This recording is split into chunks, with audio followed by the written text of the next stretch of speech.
Revista Inspira, edição número 2, agosto de 2019.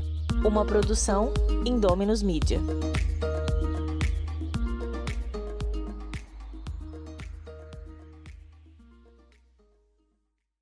Você tem a si mesmo, então você tem a coisa mais importante de todas. Editorial: acreditar em si.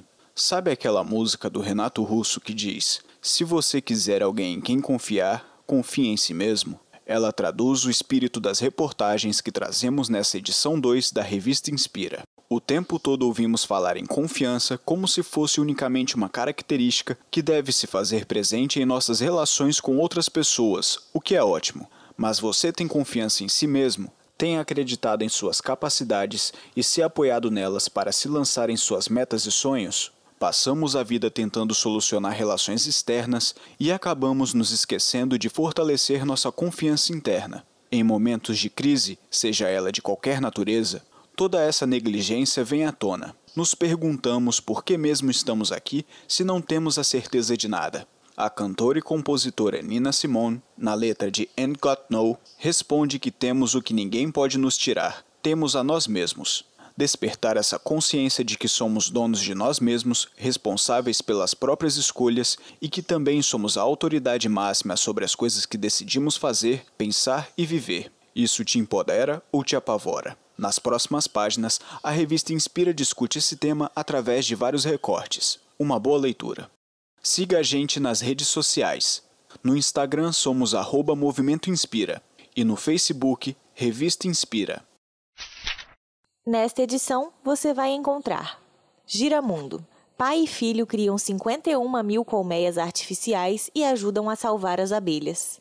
As redes sociais estão alterando seu cérebro. Aplicativo brasileiro traduz português para Libras. Curitiba permite o cultivo de hortas comunitárias.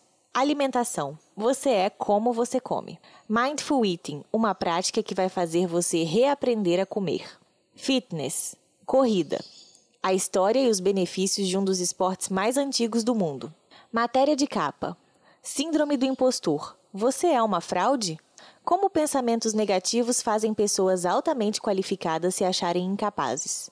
Holístico. Respirar, cura. Entrevista com Fanny Van Laer. Respirar certo pode mudar a sua vida. Autoconhecimento. Exercício de respiração consciente. Ágora. A magia do pensar. Reflexão sobre o poder evolutivo de pensar na construção de tudo que existe. Histórias que inspiram. Ao infinito e além. Relatos de quem saiu do Brasil para ver o mundo. Quando viajar te faz perder o medo da vida. Entrevista com Leonardo Elisiário. Como 2 vistos negados me fizeram querer ganhar o mundo. Coluna Geografando. Receita. Abacaturrada. 5 dicas. 5 dicas para redescobrir o seu poder pessoal. Sua vida nas estrelas. O que é a astrologia védica? Você não é do signo que você pensava. Inspirações do mês. Indicações de leitura, séries, aplicativos e muito mais para inspirar o seu mês. Giramundo. Salve as abelhas. Pai e filho criam 51 mil colmeias artificiais e ajudam a salvar as abelhas. O perigo de extinção das abelhas é iminente. Mas algumas pessoas estão investindo toda a sua criatividade para salvar o planeta. Você sabia que 73% de toda a espécie de vegetais do planeta dependem da polinização por abelhas?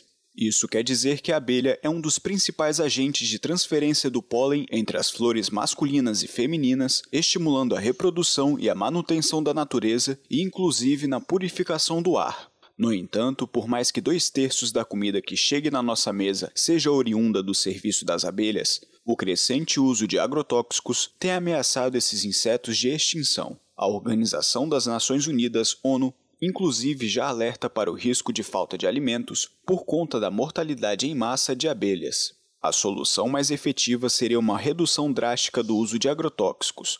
Por outro lado, há quem coloque a mão na massa e tente ajudar das mais variadas formas. Uma dessas iniciativas é o Flow Hive, que pode ser traduzido como colmeia de fluxo, uma estrutura plástica que reproduz uma colmeia. A ideia partiu de uma família de apicultores.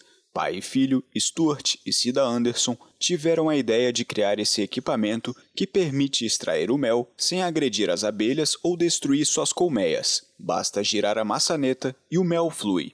Após 4 anos, a colmeia artificial dos Anderson ajudou a criar mais de 51.000 novas colônias de colmeias, aumentando em 10% o número global de colônias de abelhas. A invenção se tornou o negócio da família, que já exportou para 150 países.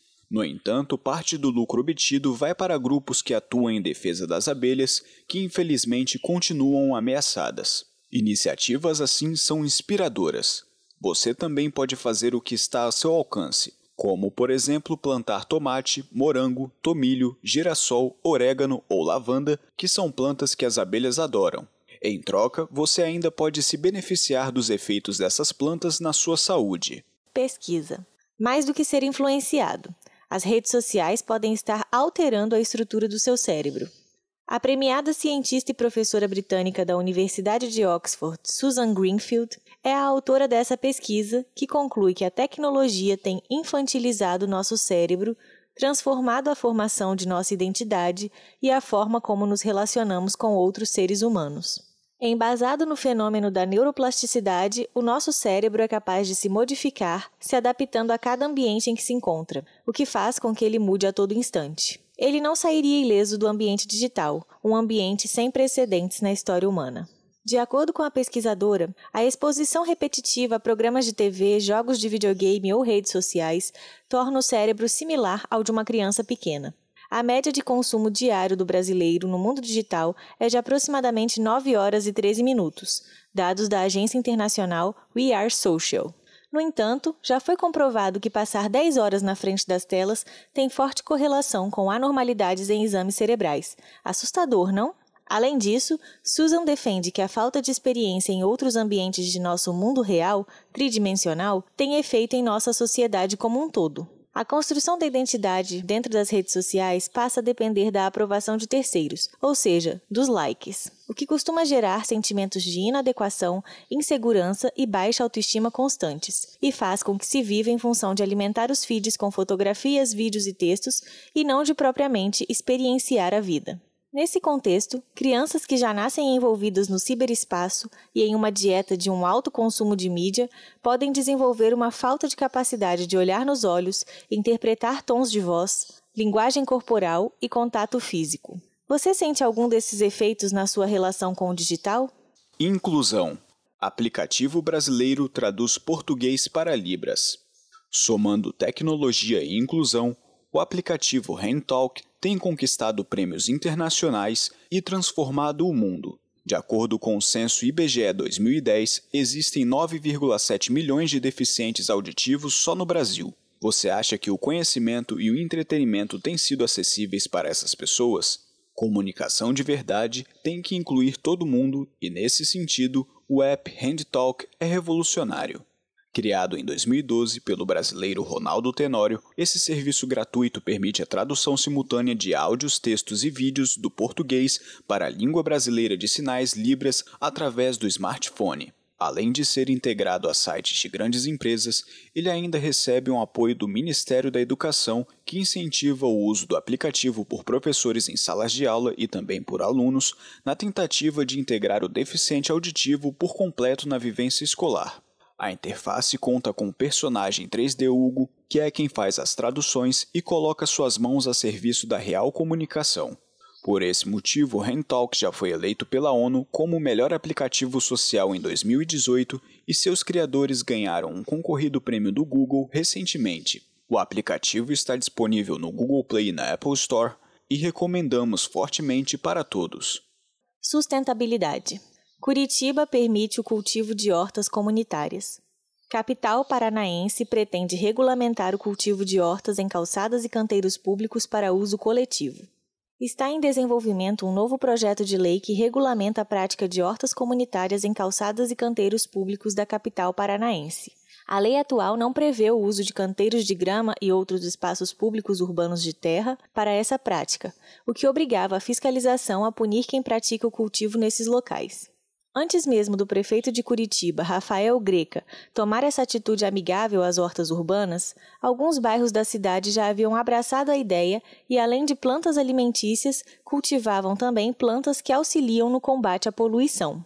Bom para a vizinhança e bom para todo mundo que circula por ali, não é mesmo?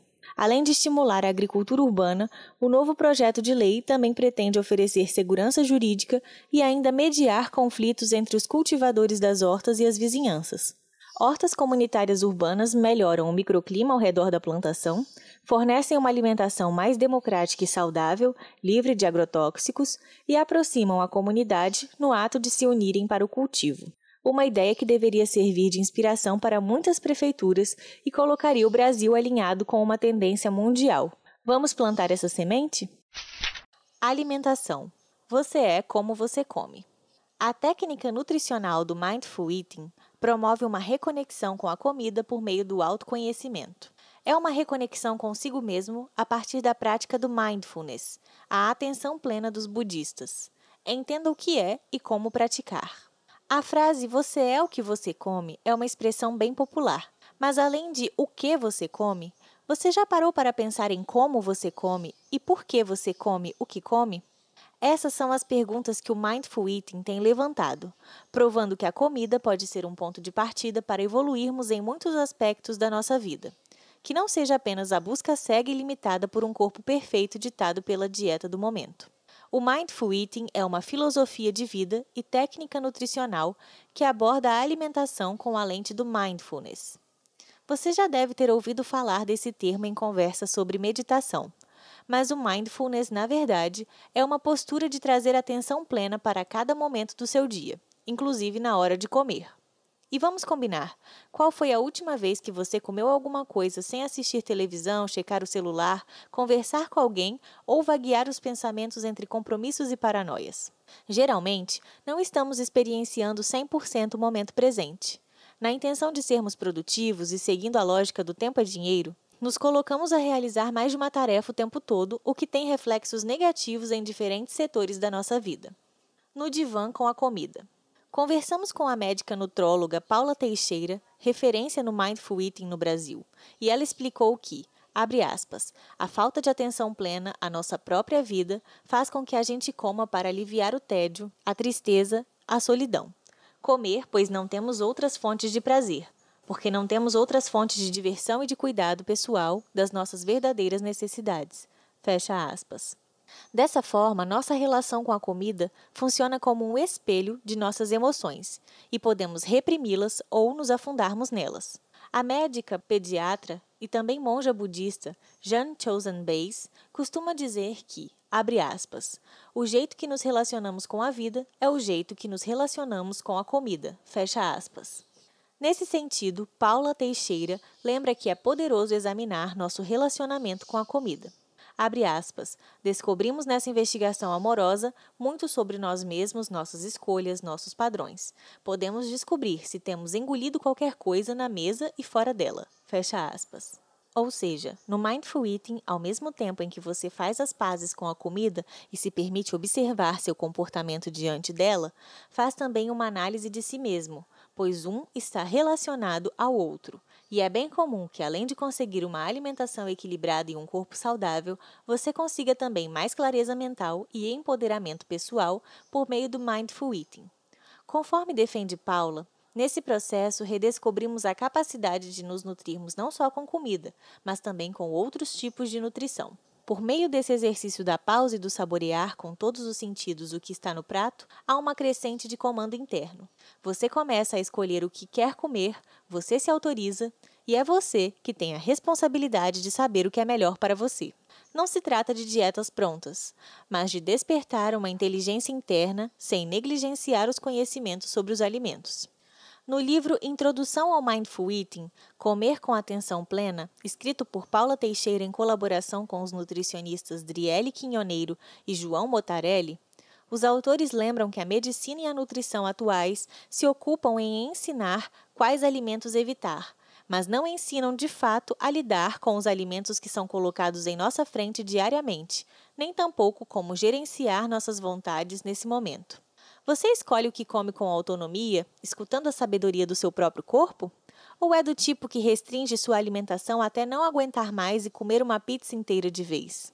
Para Paula Teixeira, temos terceirizado nossa capacidade de cuidar e nutrir. Abre aspas. Desejamos que alguém nos fale o que comer. Nos ensinaram a ficar totalmente desconectados com a sabedoria do nosso próprio corpo. O terrorismo alimentar é em grande parte responsável, fecha aspas, afirma a médica. Quando abrimos o jornal ou portais de notícias, é comum vermos divulgações de pesquisas que um dia dizem que o ovo faz bem, no outro que é o principal vilão. Isso embaralha nossas certezas internas a ponto de pensarmos não sermos capazes de conduzir nossa própria alimentação e não confiarmos em nossa sabedoria interior. Abre aspas. Nos tornamos então amedrontados e desconectados, o que é bom para a indústria alimentícia que pode ditar o que é saudável e colocar em seus rótulos, sem glúten, sem lactose, zero açúcar e zero gordura, ou light, fecha aspas, complementa a especialista no assunto Paula Teixeira. O Mindful Eating propõe um resgate dessa conexão. Não se reprima, se escute. Assim como na meditação Mindfulness não julgamos os pensamentos que vêm, apenas os observamos e os deixamos ir com gentileza, no Mindful Eating não julgamos os nossos desejos alimentares, apenas os analisamos, observando de onde podem ter surgido e, após uma pausa no momento presente, decidindo gentilmente como lidaremos com eles. Paula Teixeira define que o Mindful Eating é a capacidade inata que todos temos e que, portanto, podemos executar de, abre aspas, prestar atenção ao relacionamento com a comida, enquanto come, mas também antes e depois de comer. É notar sentimentos e pensamentos envolvidos com o ato de comer. É notar os sabores, sensações, sentimentos e pensamentos que cada comida desperta dentro do indivíduo. É estar no centro de si mesmo enquanto come. Fecha aspas. Uma chave muito utilizada nesse processo de fazer escolhas alimentares conscientes é, de acordo com a nutróloga, equilibrar esses 3 pontos: a qualidade do alimento, o que está disponível para comer e o que vai te satisfazer, respeitando a fome, a saciedade e a sabedoria do corpo. Abre aspas. Não adianta comer o que não quer apenas porque é teoricamente saudável, sem satisfação. Logo vamos buscar comida novamente, fecha aspas, salienta Paula. É preciso perder o medo da comida, para que possamos integrá-la de forma saudável em nossas vidas. Paula Teixeira cita um conceito budista chamado de interdependência, que nos ensina a honrar os alimentos. Abre aspas. No Mindful Eating, nós falamos de nos tornar conhecedores conscientes da comida. Eu prefiro comer, sempre que possível, um alimento feito por uma pessoa de verdade do que um produto alimentício, feito por uma máquina em um laboratório por uma pessoa usando um jaleco e óculos de proteção. E esses alimentos que vão permitir a minha vida de continuar, continuando sua própria história a partir de mim. Fecha aspas. No entanto, a médica adiciona que esse processo deve ter base em amor e tranquilidade, com a consciência de que alimentos mais industrializados também são comida e de que podemos comer com prazer se assim decidirmos algum dia. Sophia Loren costumava associar sua exuberância de grande estrela do cinema aos tradicionais carboidratos italianos. Abre aspas, tudo que você vê eu devo ao espaguete, fecha aspas, diz uma frase cuja autoria costuma ser atribuída a ela. Brincadeiras à parte, não demonize os alimentos. Apenas saiba dosar o que é bom para você.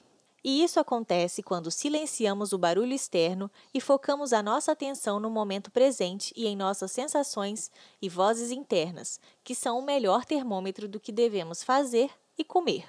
Não tem muito segredo, apenas esteja presente em todos os momentos e faça do comer um ritual. Selecione os alimentos que colocará no prato com atenção.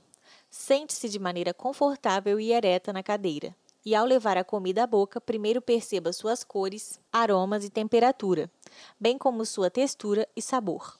Mastigue devagar, atento a tudo que está colocando para dentro de si. O que essa combinação de alimentos provoca em seu mundo emocional e sensorial? Esse é um bom exercício para colocar em prática o mindfulness na hora da refeição.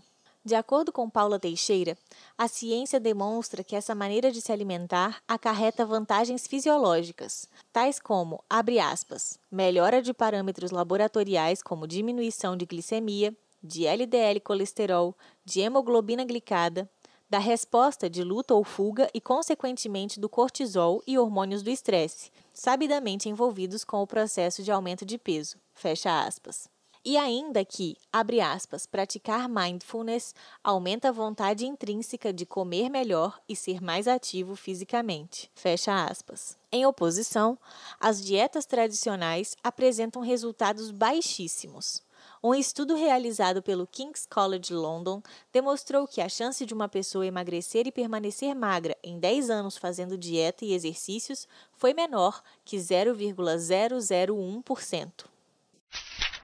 Aonde nossos pés nos levaram. Talos, calcânio, cuboide, falantes, entre outros nomes não muito conhecidos, formam a estrutura óssea de nossos pés. Cada pé é constituído por 26 ossos no total. Eles são unidos pelos ligamentos e assim formam as articulações. Como em uma máquina, cada peça tem sua função específica. Sem os dedos dos pés, por exemplo, nosso equilíbrio seria prejudicado. Nos dias de hoje, porém, essa deficiência é facilmente contornada com calçados ortopédicos. Além de nos dar equilíbrio e apoio para andar, ao longo da história, os pés nos levaram longe, a distâncias continentais. Foi há 70 mil anos que os Homo sapiens saíram da África para pisar em outros continentes. E o salto temporal é ainda maior se pensarmos quando os nossos pés começaram a nos movimentar para a vida. Ao lembrarmos dos filmes que retratam a pré-história, além da carne crua sendo destrinchada pelos dentes, uma das imagens subsequentes são dos humanos correndo atrás da presa ou fugindo para não ser uma. A corrida, então, é um dos nossos primeiros mecanismos para a preservação de nossa vida. A corrida na história. Alguns longos passos temporais depois, mesmo ainda longe de nossos pés calçados com inúmeras marcas, ali pelas proximidades do Antigo Egito, o faraó Taraka, da 25ª dinastia, criou uma corrida de longa distância para desenvolver o preparo físico de seus soldados. Hoje, os modestos 100 quilômetros do faraó Taraka são percorridos não por soldados, e sim por corredores que levam aos limites seus desempenhos. Conhecida como Faraonic 100 km, a ultramaratona começa na pirâmide de Hawara, em Fayum, e tem sua linha de chegada nas pirâmides de Saqqara, no Cairo. Próximo da época do faraó Taraka, jogos que incluíam a corrida começavam a movimentar a sociedade de Atenas, na Grécia. Os Jogos Olímpicos da Antiguidade, datados de terem início entre 774 e 776 antes da Era Comum, eram um festival que misturava esporte e religião. De 4 em 4 anos, a pé ou carregando armas, os corredores honravam a Zeus, percorrendo distâncias muito menores que as das maratonas atuais, às vezes menos de 500 metros. Ainda dos tempos da Grécia Antiga, reza uma lenda que durante a Primeira Guerra Médica, entre os gregos e os persas, em 498 antes da Era Comum, um homem chamado Fidipides ficou encarregado de levar a notícia da vitória grega a Atenas. Então, ao chegar ao seu destino, o homem, que supostamente teria corrido cerca de 35 quilômetros, após contar a notícia, caiu morto. A batalha que os gregos venceram teria sido a de maratona, palavra que inspirou os primeiros Jogos Olímpicos da Era Moderna, realizados em Atenas em 1896. Outros, no entanto, relatam que a história de Fidipides foi ainda mais heróica. Nessa outra versão, o homem teria corrido 240 quilômetros de distância de Atenas até Esparta, não para informar sobre a vitória na guerra, e sim para pedir reforços. Esporte democrático. A corrida é associada a outro termo que também remete à Grécia Antiga. Ela é considerada um esporte democrático, tendo em vista sua facilidade de execução. Quase qualquer pessoa pode correr em quase qualquer lugar. Basta calçar um tênis ou mesmo descalço na areia da praia e colocar o corpo em movimento. Existem várias modalidades de corrida, desde a com 100 metros, em que a explosão de velocidade e a cadência dos passos do atleta são fatores importantes, até as maratonas com seus 42 quilômetros ou mais, em que a resistência é o que faz cruzar a linha de chegada e levantar os braços à frente de outros corredores. A corrida é tão versátil que há nomes específicos para cada ambiente. As corridas cross-country, por exemplo, são feitas em terreno aberto. A corrida na montanha, como o nome já diz, é um percurso repleto de subidas e descidas em montanhas. Já na corrida trail, os passos são dados em trilhas, bosques ou praias. Dentro dessa gama de possibilidade, a dica mais frequente para quem está começando no esporte é fazer intervalos entre corridas leves e caminhadas. Com o tempo, o preparo físico será desenvolvido juntamente com a resistência e a quilometragem aumentará gradualmente. Sendo assim, você não precisa ser como Fidipides e correr 35 ou 240 quilômetros, nem mesmo disparar por 100 metros em pouco mais de 9 segundos, como fez Usain Bolt, o multicampeão olímpico de nossos tempos. Esse pouco mais, em verdade, são 58 centésimos. Para Fidipides, talvez essa fração de segundo não salvasse os gregos do ataque persa, mas para Bolt, são eles que o coroam com um recorde. Correndo em busca de saúde. Que a corrida é um esporte chamado de democrático pela facilidade de praticá-lo, nós já sabemos. Mas você sabia que há vários benefícios na saúde com aqueles passos acelerados? Esses mesmos passos acelerados funcionam como antídoto para outro tipo de passos acelerados, os passos dados para conseguir cumprir os compromissos e que causam o estresse. Foi o que mostrou uma pesquisa realizada pelo GEPCOM da Universidade de São Paulo, USP. Dos 1.154 que participaram do levantamento, 90% apontaram que se sentem menos estressados após uma corrida. Os estudos científicos estão a passos largos, confirmando os benefícios da corrida. Segundo uma revisão de evidências publicada na revista Progresso em Doenças Cardiovasculares, os corredores vivem 3 anos a mais do que os não corredores. Na mesma revisão, os autores ainda afirmam que 1 hora de corrida aumenta a expectativa de vida em 7 horas. Ou seja, não precisamos de muito tempo para que a corrida tenha impacto positivo em nossa saúde. Se você não consegue correr, caminhar também traz benefícios à saúde. É isso que defende o neurologista José Ángel Obeso, diretor do Centro Integral de Neurociências de Madrid, na Espanha. Segundo o neurologista, a rotina é inimiga do cérebro. Portanto, quando caminhamos, a mente fica mais ativa e alerta, porque nossa atenção se foca nos movimentos e no ambiente. Muito além do emagrecimento, o exercício provoca a ebulição de todos os hormônios ligados à felicidade e nosso cérebro nos deixa mais otimista. Com o passar dos dias, a caminhada tem efeito terapêutico. O cérebro é oxigenado e, por consequência, isso desencadeia até mesmo numa melhora na criatividade. Movimentar o corpo transforma a mente, e a mente transformada modifica o corpo. São coisas que se retroalimentam. Há outro benefício da prática de exercício que também ocorre na cabeça, mais especificamente no hipocampo, parte responsável pela nossa memória e pela nossa capacidade espacial. Segundo investigações realizadas em camundongos pelo Instituto Salk de Estudos Biológicos, o exercício pode estar diretamente ligado à plasticidade cerebral, que é a capacidade de criarmos novos neurônios em qualquer fase da vida. Que tal, então, evitar chutar o balde para dar o pontapé inicial correndo em busca de saúde? Mas antes de começar, se possível, lembre-se de estar com exames médicos em dia. Um dia, em retrospectiva, os anos de luta vão surpreendê-lo como os mais bonitos. Sigmund Freud. Matéria de capa. Síndrome do impostor. Você é uma fraude? Quando os próprios pensamentos negativos da pessoa a fazem se sabotar, de procrastinadores a workaholics. Entenda como a chamada síndrome do impostor se manifesta.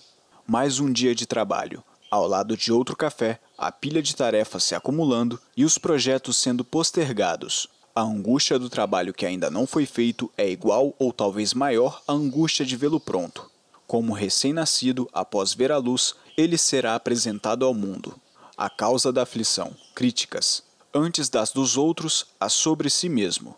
Um efeito dominó e circular. Mais um dia, outro café. Mas não é apenas procrastinação. A procrastinação é somente mais um dos sinais. Essa cena vem acompanhada de pensamentos que são como peças que empurram a posterior. Será que sou mesmo bom nisso? Acho que a sorte me trouxe até aqui. 1 hora vou ser descoberto. Se eu me expuser, fico mais suscetível de ser descoberto. Essas são algumas das características da síndrome do impostor. O que é? Na clínica da psicóloga Pauline Rose Clance, várias pacientes que frequentavam a terapia em grupo relatavam uma forte crença de não se acharem inteligentes e de que as coisas que obtiveram na carreira foram por sorte. O intrigante é que muitas dessas pacientes tinham títulos de doutorado em várias especialidades. Pauline Rose Clance e sua colega Suzanne Imes então escreveram um artigo científico em 1978 e publicaram na revista americana Teoria da Psicoterapia, Pesquisa e Prática. Ali elas cunharam o termo fenômeno do impostor. No artigo, Clance e Imes escreveram, abre aspas, mulheres que experimentam o fenômeno do impostor mantêm uma forte crença de que elas não são inteligentes. Na verdade, elas estão convencidas que enganaram quem pensa o contrário. Fecha aspas. Em tradução livre. Em outro momento do artigo, as autoras trazem um relato de uma professora universitária que disse, abre aspas, eu não sou boa o suficiente para estar no corpo docente aqui. Algum erro foi cometido no processo de seleção. Fecha aspas. Em tradução livre. Inicialmente pensava-se que o fenômeno observado por Clance e Imes estava associado apenas às mulheres. No entanto, investigações posteriores apontaram que homens sofrem igualmente com o que hoje é chamado de síndrome do impostor. Um estudo realizado pela psicóloga Gail Matthews na década de 1980 mostrou que 80% das pessoas, tanto mulheres quanto homens, já passaram por episódios da síndrome do impostor ao longo de suas trajetórias profissionais. Abre aspas. Apesar de ter o nome de síndrome, não é um quadro clínico reconhecido pelo Manual de Diagnóstico de Transtornos Mentais. Mas isso não prejudica o diagnóstico. É possível identificar um paciente com essa síndrome quando ele traz muitas situações onde tem a sensação de ser uma fraude, características de insegurança, autossabotagem, medo de errar, entre outras coisas. Fecha aspas. Esclarece a psicóloga clínica Maureen Armelin. A síndrome do impostor ganhou projeção mundial quando Michelle Obama, ex-primeira-dama dos Estados Unidos, falou abertamente sobre o assunto durante uma palestra na Inglaterra em 2018. Na ocasião, ela disse que já se questionou se era capacitado o suficiente para ser uma boa primeira-dama. Anos antes, em 2013, a atriz britânica Emma Watson, uma das estrelas do filme Harry Potter, confessou ter o sentimento de que era uma fraude e que tinha medo de a descobrirem. Além dessas celebridades, a síndrome do impostor é vista com frequência nos consultórios de psicologia. Abre aspas. Muitos pacientes procuram a terapia por diferentes motivos e em seus relatos, no decorrer do processo, aparecem características como essas que caracterizam a síndrome do impostor. Muitas pessoas sofrem ou sofreram com a síndrome ao longo da vida e não sabem disso. Fecha aspas. Observa a psicóloga Maureen Armelin. Os sinais. A psicóloga clínica Maureen Armelin defende que mesmo com a qualificação para exercer cargos ou funções, quem tem pensamentos ligados à síndrome do impostor é incapaz de assimilar as próprias conquistas. Abre aspas.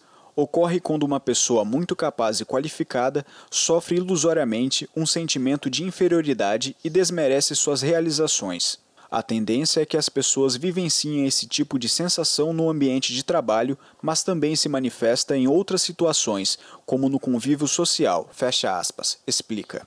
No caso de Agatha Silva, de 24 anos, formada em Engenharia da Computação, esse tipo de sensação foi vivenciada durante as aulas na faculdade. Abre aspas. Eu sempre fui uma boa aluna. Quando os professores faziam as perguntas, sabia as respostas. Lembro que queria responder, mas mesmo assim, é como se uma voz na minha mente dissesse que estava errada, porque é óbvio que eu não ia saber da resposta certa, então não respondia nunca. E aí o professor respondia e a resposta que ele dizia era sempre o que eu queria responder. Inclusive, perdi muitos pontos extras por causa disso. Fecha aspas, lembra. Agatha identificou pensamentos ligados à síndrome do impostor ao assistir a um vídeo no YouTube. A paraense, que mora em São Paulo, tem um canal na rede social e falou sobre o assunto em um de seus vídeos. Contou que os pensamentos ligados à síndrome do impostor a faziam postergar em gravar para o canal. E mesmo quando gravava, no momento de editar os vídeos, acreditava que não estavam bons o suficiente. Entre a postagem que fala sobre a síndrome do impostor e a anterior, há uma lacuna de 4 meses. No vídeo, Agatha justifica a demora entre as publicações.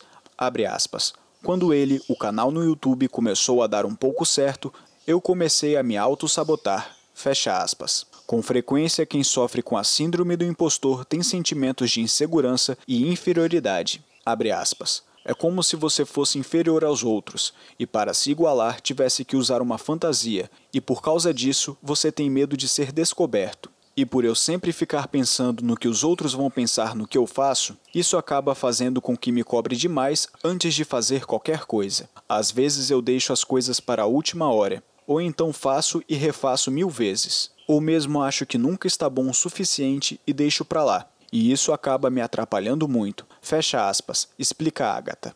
Além da procrastinação e da autossabotagem, a psicóloga clínica Maureen Armelin pontua outros sinais que indicam a síndrome do impostor.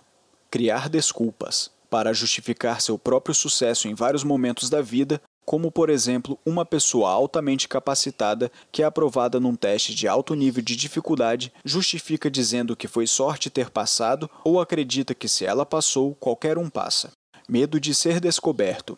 Quando o indivíduo acredita que é uma fraude e vai ser descoberto a qualquer momento, seja no contexto pessoal ou no profissional. Dificuldade em lidar com críticas e erros. Comportamento que pode estar ligado ao perfeccionismo e à autoexigência em muitas situações. Ou seja, se algo não ocorrer como esperado, é gerada uma sensação de incompetência por completo. Trabalhar demais. Ser workaholic é um dos indícios. Trabalhar exageradamente e além do que é necessário por achar que é menos capaz ou menos inteligente que o outro e assim precisar se esforçar mais para alcançar algum resultado que considera positivo. Procrastinar. Em contrapartida, trabalhar de menos também pode ser indício da síndrome do impostor, quando a pessoa adia algo que precisa ser feito ou deixa para fazer na última hora, pode ser uma fuga por medo do erro e de ser descoberta. Mudar muito de emprego. Pessoas que passam muito rápido por diversas empresas ou até mesmo tornam-se autônomas como um meio de evitar ou fugir da crítica para que ninguém descubra seu erro. Evitar dar opiniões. Outro sinal é quando, em reuniões, as pessoas evitam dar opiniões ou se posicionar, pois também está relacionado ao temor de parecer incompetente. Quando o indivíduo não se expõe, ele entende que ganha tempo e evita que sua máscara caia e que alguém descubra que é um impostor. E o que fazer? Ao reconhecer que alguns sinais ligados à síndrome do impostor estão prejudicando a vida, a psicóloga Maureen Armelin aconselha buscar a ajuda de um profissional qualificado. Abre aspas. O psicólogo ajudará a desenvolver o autoconhecimento, identificando e trabalhando as crenças disfuncionais que estão gerando a síndrome do impostor. No processo terapêutico, a pessoa vai conseguir tomar consciência de seus pontos fortes e talentos para fortalecê-los, aprendendo também a respeitar seus limites e falhas. Fecha aspas, defende. Foi o que fez Agatha, ao perceber que os pensamentos ligados à síndrome do impostor eram prejudiciais. Abre aspas. Fazer terapia com certeza foi o que mais ajudou nos últimos meses a me estabilizar emocionalmente. O que me ajudou muito. Fecha aspas. Finaliza. Em nosso turbilhão de pensamentos diários, que segundo pesquisas giram numa média de 70 mil, provavelmente haverá algum que nos desmotiva. Talvez a resposta para isso esteja numa das máximas que é base da filosofia antiga: conheça-te a ti mesmo. Assim, podemos fortalecer nossa identidade e distanciar os pensamentos negativos que criam ilusões de nós mesmos e do mundo. Holístico. Respirar cura. Entrevista com Fanny Van Laer. A maneira como respiramos é um termômetro de como nos sentimos. A terapeuta Fanny Van Laer estuda há mais de 20 anos as conexões entre nossos comportamentos e emoções e nossa respiração. Por meio da técnica de diagnose e ajuste da respiração que criou, a BioFlow, ela já presenciou a transformação na vida de muitas pessoas. Tempos atrás, assistimos a uma série de palestras que falava sobre respiração consciente. O que nos prendeu a atenção foi o argumento de que bloqueamos nossa respiração como um mecanismo de autodefesa para sentirmos menos dor, seja ela física ou emocional, e que reaprendendo a respirar, poderíamos lidar melhor com nossos traumas e medos. A cada nova informação, nossa mente se expandia para esse novo mundo que a terapeuta francesa Fanny Van Laer nos apresentava. Precisávamos compartilhar os seus ensinamentos com mais gente, e nas páginas seguintes você vai ler uma entrevista especial que realizamos com ela acerca de sua técnica terapêutica de cura física e emocional por meio da respiração, a respiração BioFlow. Psicóloga de formação, desde jovem, Fanny se interessou pelo desenvolvimento pessoal e espiritual. Foi em um retiro avançado de meditação zen que ela experienciou pela primeira vez um desbloqueio espontâneo da respiração que veio acompanhado de bem-estar físico, emocional e da expansão da consciência que, segundo ela, acompanham esse tipo de experiência.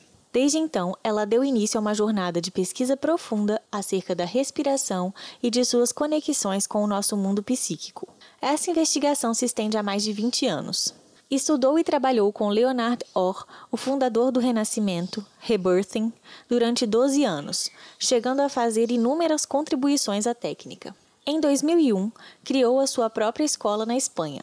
Hoje é diretora, cofundadora e idealizadora do Instituto Internacional Bioflow, junto com Walter Kossia, instituto que ministra cursos sobre desenvolvimento pessoal, programas para empresas e formação profissional em Bioflow, a técnica da qual é criadora.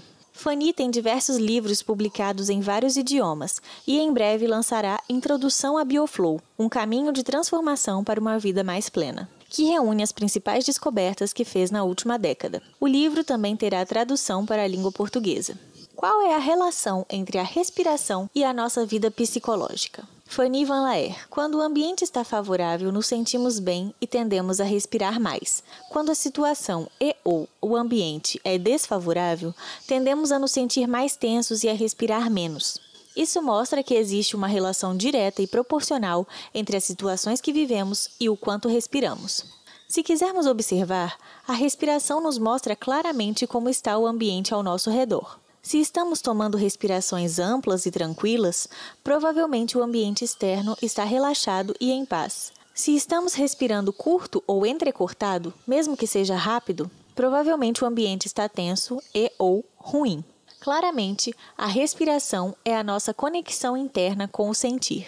Por exemplo, se decidirmos entrar numa piscina gelada, nossa respiração travará completamente numa ingênua tentativa de não sentir frio. De acordo com o tipo de emoção que estamos experimentando, nossa maneira de respirar muda. Quando temos medo, por exemplo, a respiração é mais curta e acelerada, ou inibida. E quando nos sentimos relaxados, como quando chegamos em casa e nos recostamos no sofá, tomamos respirações mais profundas e agradáveis. Nosso inconsciente definiu no passado quais eram as situações nas quais era mais prudente se desconectar do sentir, a fim de não sofrer ou de sofrer menos, e para isso nos fez respirar menos. Quando nosso cérebro inconscientemente determina que existem coisas que não quer sentir, preventivamente faz com que o nosso corpo desenvolva o hábito permanente de respirar menos e com distúrbios. No entanto, os momentos do passado em que essas decisões inconscientes foram tomadas correspondem a momentos da nossa vida nos quais tínhamos menos recursos do que hoje, principalmente na infância, quando nosso córtex pré-frontal ainda estava sendo desenvolvido. Agora que, já adultos, dispomos de mais recursos e temos nosso córtex pré-frontal desenvolvido, temos a possibilidade de aprender ferramentas novas. Por isso, é muito produtivo rever essas experiências para transformá-las, o que nos permitirá processar de maneira mais eficiente os efeitos dessas experiências em nossa vida atual. Se não o fizermos, muitas vezes inconscientemente agiremos como um avestruz, que esconde a cabeça em um buraco e acredita que o perigo passou. Isto é, o medo e a falta de consciência nos levam a ver apenas uma parte da realidade e depois usar uma estratégia que não é apropriada. Quando aprendemos recursos que nos permitem estar mais conscientes, aceitar e lidar melhor com o que sentimos, nos abrimos para ver a situação sob outras perspectivas mais realistas. Isso nos deixa mais capazes de encontrar naturalmente soluções eficientes, ou seja, aquelas que se adaptam melhor ao que a situação realmente quer. É por isso que a sabedoria popular às vezes nos diz respire, em alguns momentos tensos em que precisamos nos conectar melhor com o que está acontecendo, em vez de nos sentirmos vítimas de nossos fantasmas emocionais inconscientes do passado. Todos respiramos de maneira errada? Por quê? Fanny Van Laer.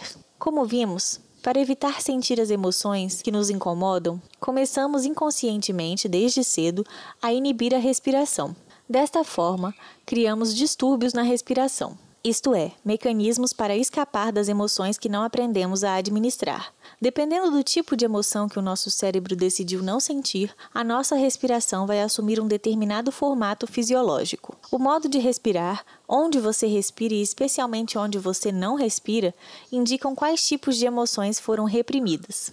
No Instituto Bioflow, nossos profissionais em formação aprendem a fazer leituras de respiração, reconhecem quais são os distúrbios, seus significados e como trabalhar com eles para superá-los. Com todos nós já aconteceu de, quando estamos estressados ou com medo de algo concreto, sentir um nó no estômago. Se observarmos em detalhes, podemos ver que a respiração é inibida nessa parte do nosso corpo. Quando a situação muda ou conseguimos lidar com a emoção estressante, o nó desaparece e a respiração volta ao normal.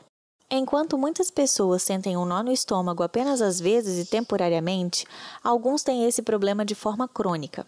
Esse é o caso de alguém, por exemplo, cujo poder pessoal foi ferido ou reprimido durante a infância por exigências excessivas de um dos pais ou de alguma figura de autoridade. A pessoa adquiriu o hábito na infância de bloquear a respiração no plexo solar, no nível do estômago, na tentativa de escapar do estresse e da dor emocional causados por essas exigências. A fim de bloquear a respiração nessa área, ela teve que tensionar os músculos lombares, criando uma tensão constante ali. É um mecanismo de defesa inconsciente. Tanto o nó no estômago quanto a tensão crônica nas costas são manifestações físicas dessas emoções reprimidas. Esse mecanismo foi, na realidade, uma solução momentânea e eficiente, pois ajudava a reduzir o estresse no momento em que a criança, com o córtex pré-frontal ainda não desenvolvido, não dispunha de recursos para mudar a situação. No entanto, repetido numerosas vezes, esse mecanismo se transformou em um hábito, chegando a ser dessa forma um bloqueio respiratório crônico. Como resultado, a pessoa com esse distúrbio específico na respiração não desenvolveu recursos para essa situação de exigência porque nunca lhe foi permitido rever o mesmo problema com os novos recursos que foi adquirindo durante a sua vida. Isso quer dizer que, mesmo sendo um adulto e com um córtex pré-frontal desenvolvido, se encontrará bloqueada em certas situações da sua vida como se fosse uma criança e incapaz de tomar decisões adequadas que levem a um maior bem-estar. Outro bloqueio comum é o nó ou tensão na garganta. Da mesma forma, todos nós já passamos, alguma vez, por situações que nos deixaram sem palavras ou frustrados de não poder expressar algo. Se observarmos em detalhes, veremos que, neste momento, a expiração se torna difícil e permanece um pouco presa em nossa garganta, ao ponto de, às vezes, criar um som, sutil ou intenso, dependendo do caso. Para certas pessoas, esse bloqueio é crônico, ou seja, elas apresentam desconforto na garganta e ruído constante, ou frequente, ao expirar. Este é o caso de pessoas que não conseguiam chorar ou expressar sua raiva na infância. Esse distúrbio da respiração geralmente é acompanhado por tensão crônica no pescoço. Essa tensão também faz parte do mecanismo inconsciente de bloquear a emoção, já que sua expressão não era permitida ou causava retaliação. Isso quer dizer que a respiração é inibida e dificultada na garganta porque inconscientemente a pessoa tenta fugir dessa sensação incômoda que não sabe como resolver.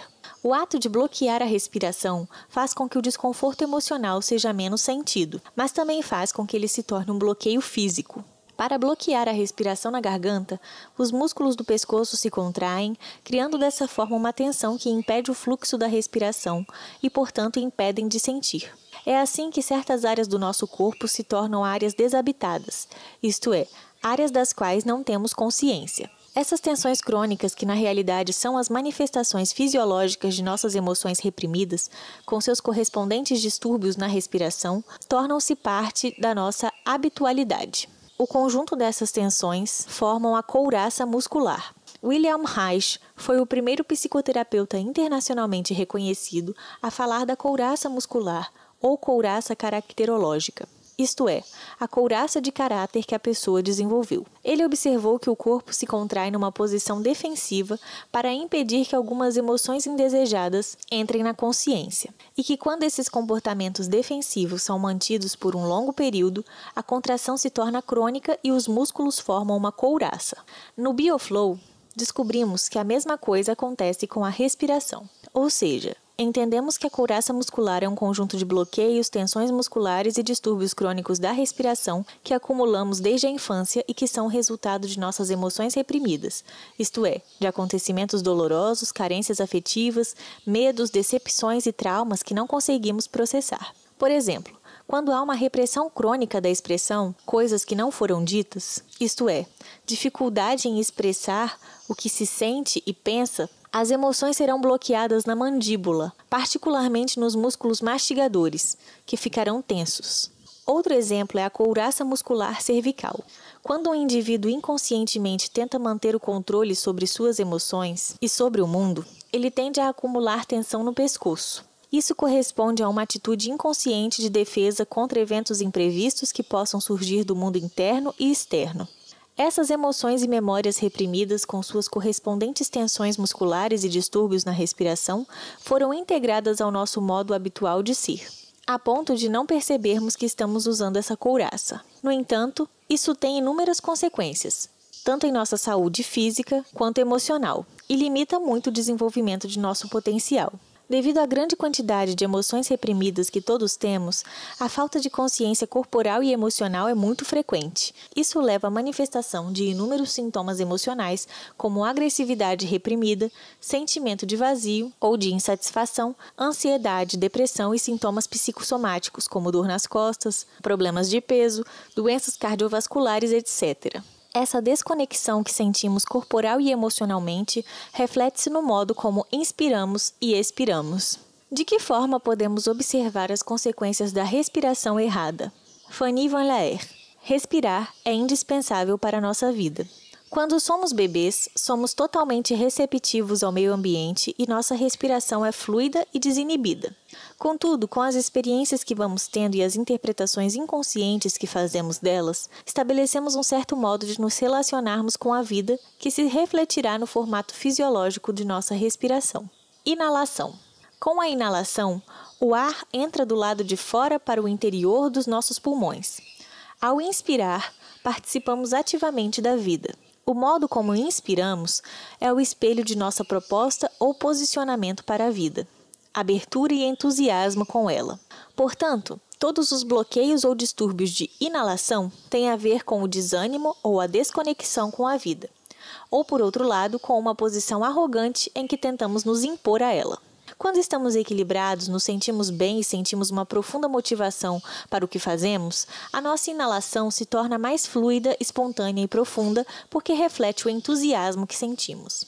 De outro lado, a inalação de uma pessoa desmotivada ou deprimida é difícil, com um impulso fraco. Quando esse distúrbio se torna crônico, a dificuldade fisiológica de iniciar a inspiração torna-se cada vez maior. Outro distúrbio comum de inalação é a inalação forçada, que corresponde a um padrão de luta com a vida. Exalação. Com a exalação, o ar deixa nossos pulmões. Quando expiramos, nos soltamos e relaxamos. A expiração é o espelho do nosso grau de aceitação, entrega e confiança na vida. Portanto, todos os distúrbios de expiração têm a ver com não aceitação, medo e desconfiança. Por exemplo, quando uma pessoa sente muito medo ou pânico, sua exalação é geralmente forçada, ou seja, empurrada, o que indica que ela não está em seu eixo e, portanto, não está conseguindo lidar com o que sente. Naquele momento, ela não tem recursos internos para observar com calma o que está acontecendo e encontrar soluções. Passado o medo, a respiração volta ao normal. Quando o medo é frequente, por ter sofrido algum tipo de violência repetitiva na infância, por exemplo, a desconfiança torna-se uma atitude inconsciente constante e a pessoa desenvolve um distúrbio de sempre exalar de forma forçada. Nesse caso, a pessoa terá a tendência de olhar para tudo o que lhe acontece com desconfiança e sofrerá de um medo e preocupação constantes. Em contraste, quando uma pessoa tem uma tendência de controlar as coisas em sua vida, desconfiando do que poderia acontecer e tendo um medo inconsciente de perder o controle, a expiração é retida. Essas explicações gerais dos distúrbios na respiração mostram qual é a relação entre a estrutura emocional sobre a qual a pessoa construiu a sua personalidade e o seu modo de respirar. No entanto, é importante entender que são generalizações e que cada pessoa tem uma maneira única de sentir e respirar. O profissional BioFlow é treinado para fazer leituras de respiração e leva em conta muitas outras variantes, tais como postura corporal, profundidade da respiração, onde você respira e onde não, a couraça muscular da pessoa, isto é, onde estão suas principais tensões, o grau de constância ou inconstância da respiração, o estado do diafragma e dos músculos intercostais, como é o impulso respiratório, como os distúrbios se combinam e quais são os mais importantes e os mais sutis, etc. Como vimos, nossa maneira de interpretar e viver a vida é condicionada pelas experiências de nosso passado, incluindo aquelas de que não nos lembramos. Como seria a respiração ideal? Fanny Van Laer. Bebês e crianças pequenas respiram muito bem. Essa é a maneira ideal de respirar. Quais benefícios BioFlow pode trazer para nossas vidas? Fanny Van Laer. BioFlow é uma técnica de transformação pessoal que funciona mediante a integração de consciência, capacidades e recursos do presente nas memórias traumáticas do passado, iniciando assim um processo de mudança de memórias celulares subconscientes. Os principais efeitos do trabalho com BioFlow são o aumento da felicidade interna, desbloqueios de crenças relativas à abundância e à prosperidade, despertar a consciência sobre si mesmo, desenvolvimento do poder de autocura. O que temos verificado é que a aplicação da técnica BioFlow promove mudanças de hábitos e abordagens que influenciarão sua vida positivamente para sempre. Como funciona uma sessão BioFlow na prática e de que forma ela possibilita transformações pessoais? Fanny Van Laer. Durante uma sessão de respiração BioFlow, se ensina a respirar de uma maneira muito suave, leve e consciente durante um pouco mais de 1 hora. Tempo em que o profissional BioFlow solicitará alguns pequenos ajustes na respiração, seguindo o protocolo da técnica, o que garante uma sessão equilibrada e com alto nível de consciência. Os ajustes solicitados corrigem pequenos distúrbios respiratórios que todos temos, que foram desenvolvidos como uma maneira preventiva de não sentir novamente algumas emoções que foram dolorosas no passado. Seguindo o protocolo BioFlow, a correção de distúrbios irá aumentando a possibilidade de sentir emoções inconscientes, o que fará que a pessoa comece a tomar contato gradualmente com as emoções inconscientes. Este contato poderá ser inicialmente por meio de sensações físicas, insights mentais, sobre pensamentos, crenças ou abordagens de vida que não havia percebido antes, até tomar contato de maneira mais profunda com suas emoções inconscientes. Dessa forma, o cliente conseguirá aos poucos ir aumentando sua consciência corporal, mental e emocional sobre si mesmo, ao mesmo tempo em que aprende a lidar com as tentativas da sua mente de fugir do que pode ter sido doloroso em outro momento, porque não houve recursos internos para lidar, mas que, quando revisados à luz das capacidades e recursos atuais, pode ser transformado e até utilizado de maneira positiva para a vida. A sessão de respiração BioFlow é sempre individual, nunca em grupo. Desta forma, a pessoa recebe do profissional as indicações e o apoio personalizado de que precisa para fazer mudanças positivas em sua vida. A sessão é finalizada com 10 a 15 minutos de relaxamento, para integrar as experiências vividas. O período total, desde o início até a liberação do cliente, pode ser de aproximadamente 1h30. Como ocorre que crenças tão complexas e infantis possam ser dissolvidas apenas pela respiração? A técnica BioFlow nos ajuda a trazer à nossa consciência e a ressignificar emoções reprimidas e crenças negativas adquiridas na infância.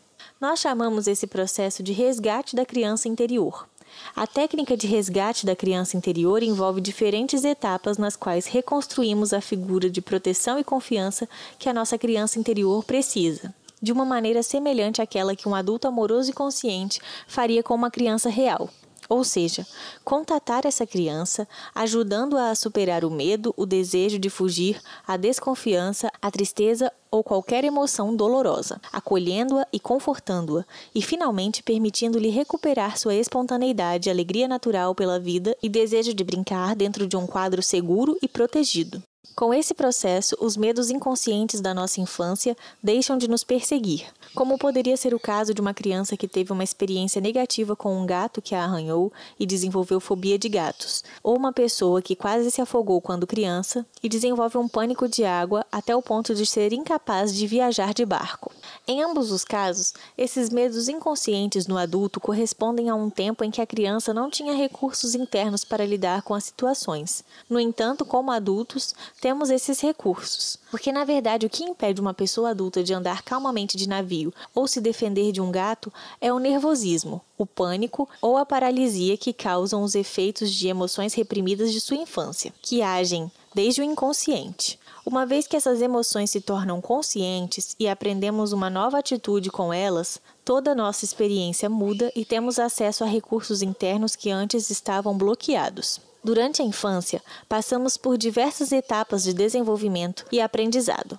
O período intrauterino, pequena infância, infância e adolescência. Minha visão pessoal desses diferentes ciclos, que vamos completando até sermos adultos, se assemelha às famosas bonecas russas. Embora do lado de fora você só veja uma boneca grande, que corresponderia ao nosso adulto de hoje, ela contém uma menor, que por sua vez contém uma menor, e assim por diante, até chegar a uma pequena boneca, que corresponderia ao bebê que nós fomos algum dia. Todas as bonecas se encaixam perfeitamente uma dentro da outra. Se uma ou mais bonecas menores estiverem quebradas ou rachadas, elas podem comprometer o fechamento das bonecas maiores.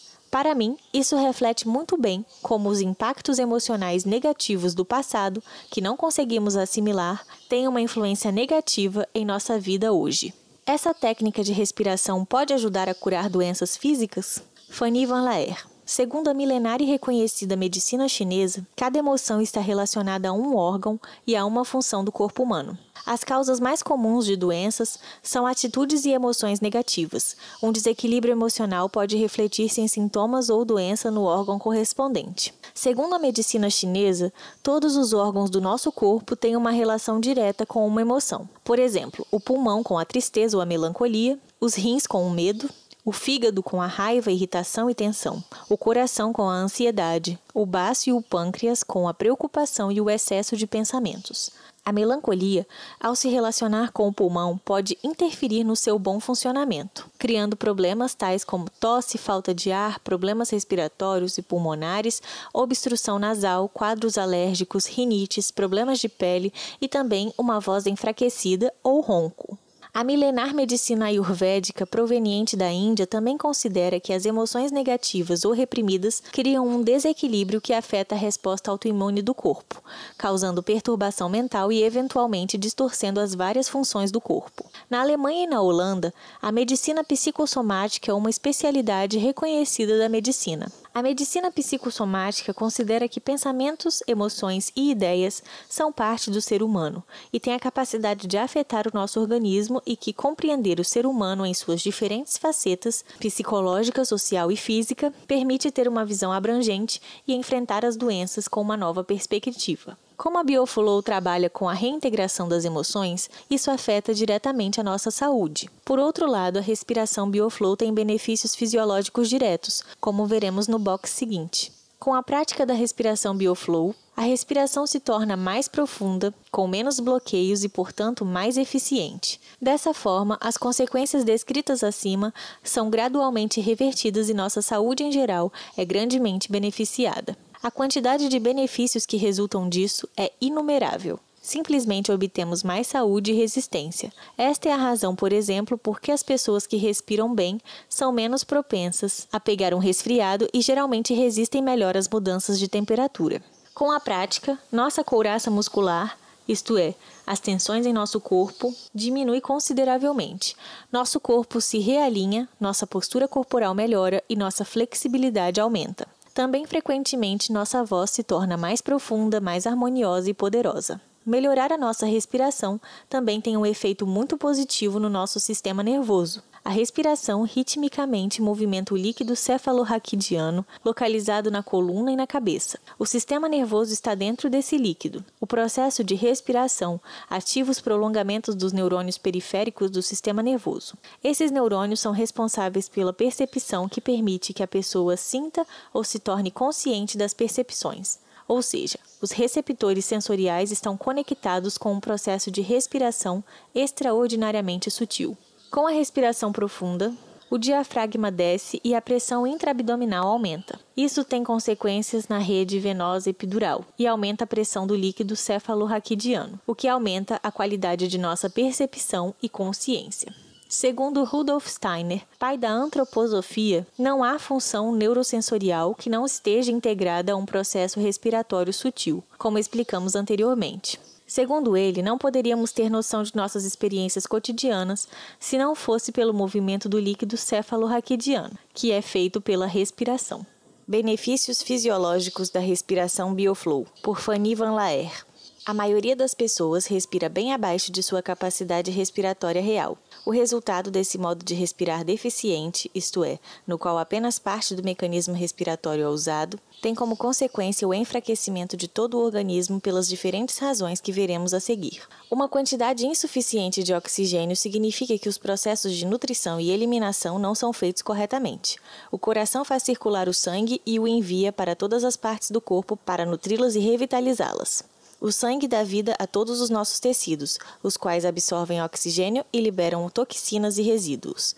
Em seguida, o coração envia esse sangue impuro e carregado com os detritos do sistema para os pulmões, para que seja purificado. Após a inspiração, o oxigênio do ar entra em contato com o sangue impuro através dos vasos capilares, cujas paredes são grossas o suficiente para que o sangue não possa penetrá-las e finas o suficiente para que o oxigênio penetre. Quando o oxigênio entra em contato com o sangue, ocorre uma espécie de combustão. O sangue absorve o oxigênio e libera o dióxido de carbono, gerado a partir dos detritos coletados em todo o corpo. O sangue, assim purificado e oxigenado, retorna outra vez ao coração, pronto para nutrir e revitalizar o corpo novamente. Quando a respiração é deficiente, esse processo é consideravelmente afetado, o que significa dizer que a expiração não é ampla o suficiente para que a purificação do sangue ocorra de forma eficaz. Como consequência, quando o sangue retorna ao coração, ele ainda está carregado e não será capaz de cumprir bem o seu papel de alimentar e revitalizar as células.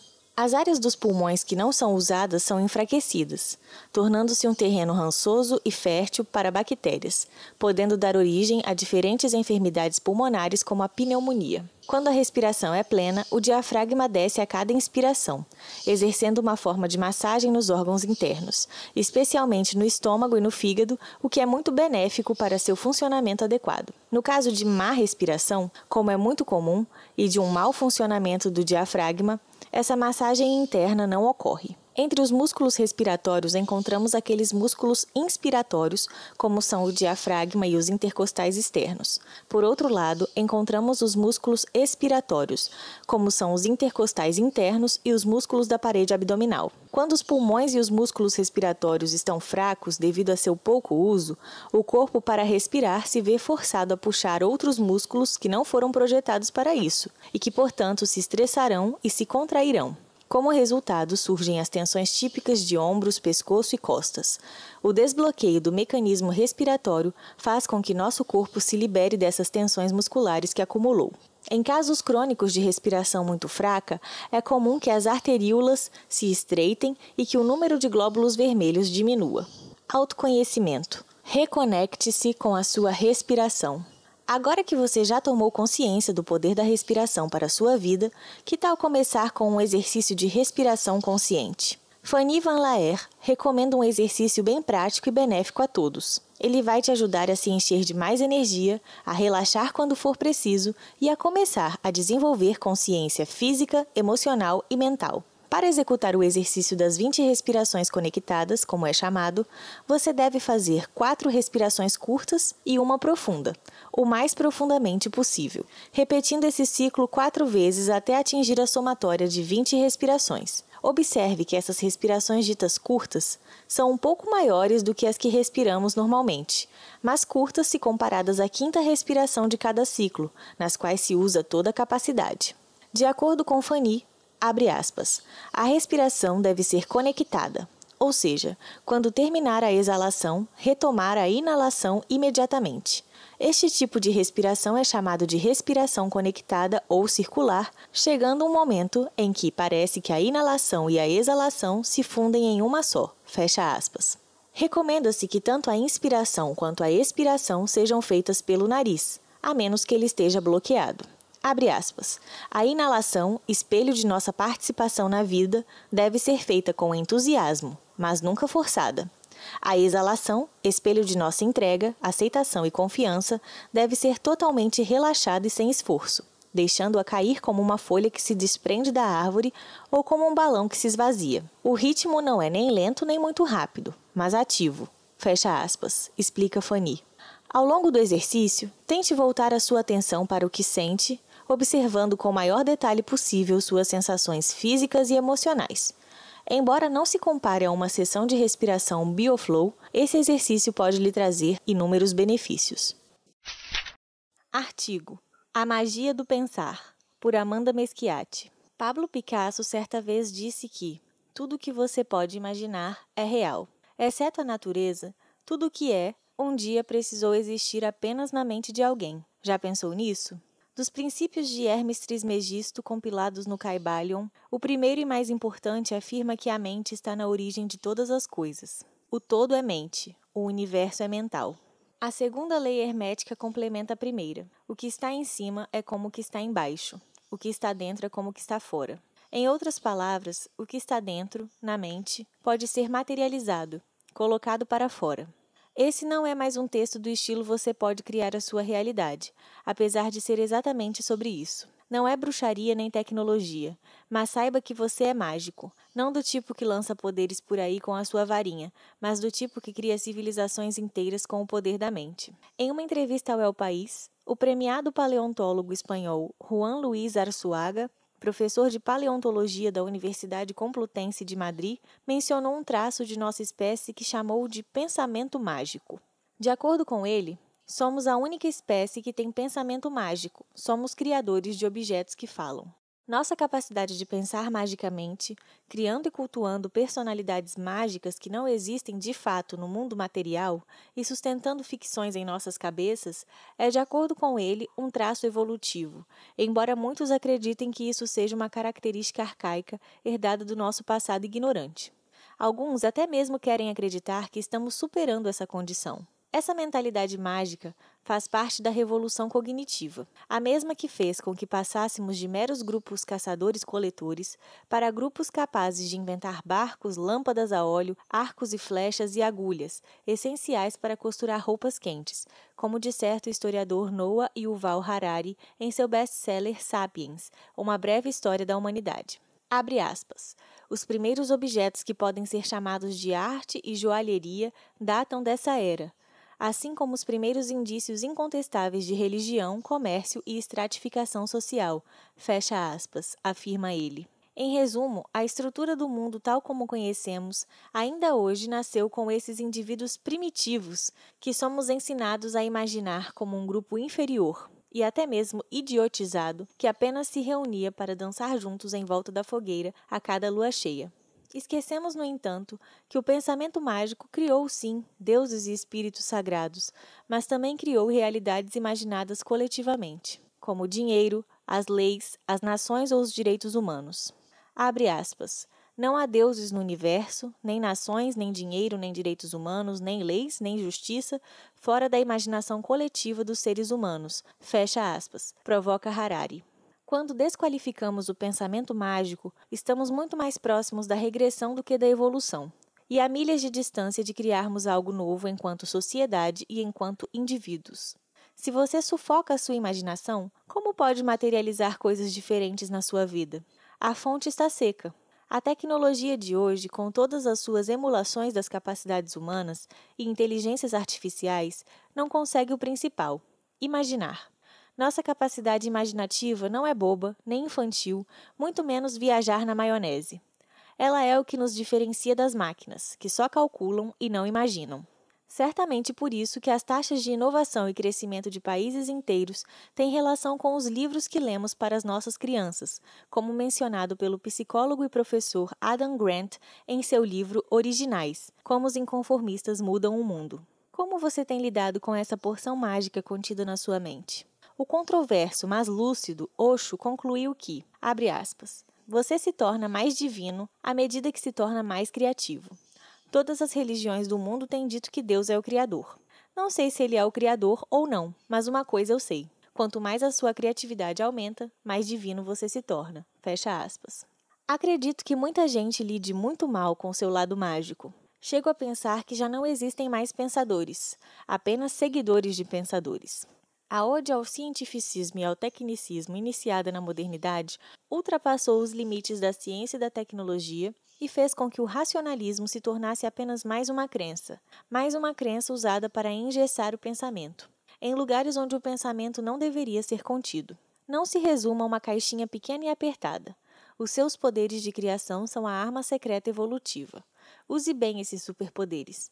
Honre a ancestralidade que teve que evoluir por milhares de anos para congregar esse presente de pensar magicamente. Honre a sua natureza divina que cria o universo. Não tenha medo de pensar, de imaginar e de criar o novo para a sua vida. Assim como esse texto foi escrito se utilizando de pensamento mágico para te inspirar e te fazer refletir, que você também possa deixar essa mágica acontecer com mais frequência dentro e fora da sua mente. Esse artigo foi ilustrado com a obra A Criação de Adão, de Michelangelo, 1512. 500 anos mais tarde, se descobriu que a estrutura que está atrás de Deus tem o formato de um cérebro. O dom divino é o nosso pensamento. Seja pródigo com os elogios. As pessoas virão a lembrar-se de você muitos anos depois de tê-las esquecido. Dale Carnegie. Histórias que inspiram. Ao infinito e além. Histórias de quem descobriu seu universo particular ao sair do Brasil pela primeira vez. Inspiração para você colocar a mochila nas costas e ganhar o mundo. Você já deve ter ouvido falar que pegar um caminho diferente aumenta a capacidade cognitiva. Imagine pegar um caminho a milhas de distância. A sua mente tem um salto quântico. Ter que lidar com pessoas, endereços, costumes, moedas, situações e idiomas diferentes é um exercício de sair da zona de conforto que vai te provar que você é mais forte e capaz do que imagina. É uma forma de descoberta do poder pessoal. Talvez por isso viajar já esteja entre os 5 principais sonhos dos brasileiros, 14%, ficando à frente até mesmo dos tradicionais sonhos de fazer uma faculdade / se formar, 12%, e construir uma família / casar, 8%. É o que diz uma pesquisa realizada pela Panrotas neste ano. Arrumar as malas e ganhar o mundo só não é mais desejado do que a casa própria, 31%, independência / estabilidade financeira, 19%, e realização profissional, 17%. Habitamos um planeta de 4,5 bilhões de anos, com infinitas belezas naturais, arquitetônicas e manifestações culturais. Viajar não é, portanto, somente se reaproximar de si mesmo, mas se reconectar com a abundância e a diversidade da vida. Às vezes, a mente projeta medos inconscientes que podem fazer com que você tema tirar esse sonho do papel. Você não está sozinho nessa, é bem comum. Mas se esse for realmente o seu sonho, compartilhamos a história do Léo, analista de suporte que adora fotografia, surf, cerveja gelada com uma boa comida. Tem também a história da Giovana, nossa colunista de viagem, que nesse texto de estreia conta como um início difícil com vistos negados não é motivo para desistir de nada. Ambos viajaram sozinhos e elegeram como destino lugares da América Latina. São histórias inspiradoras de gente que rompeu as barreiras da insegurança e as crenças de que é impossível viajar tendo pouco dinheiro, e descobriram a alegria de se perceberem cidadãos do mundo. Toda jornada começa com o primeiro passo, e ele é a inspiração.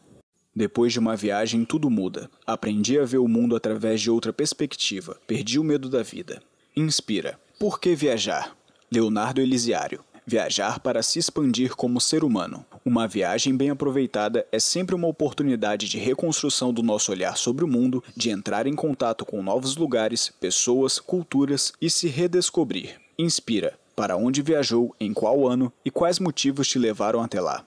Leonardo. Em 2016 fui para Cusco, no Peru, e em 2017 para o Uruguai. Sempre fui fascinado por história e lugares históricos e, além disso, sempre tive na minha cabeça em conhecer diversos lugares do mundo e resolvi começar por Machu Picchu pelo fato de ser uma das 7 maravilhas do mundo e de estar situada na América do Sul, além de toda a história que envolve a cidade perdida dos Incas. Logo em seguida, em 2017, seguindo meu plano de desbravar a América do Sul, resolvi ir ao Uruguai e fazer um mochilão por toda a costa em uma viagem que durou inesquecíveis 15 dias.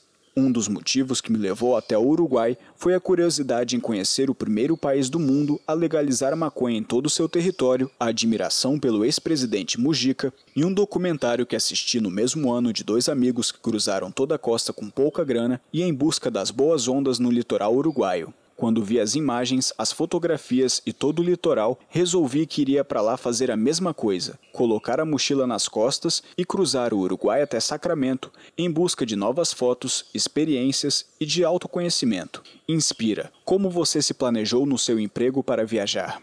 Leonardo. Como trabalho no regime CLT, geralmente aproveito as férias anuais para fazer uma viagem de maior duração, de 10 a 15 dias.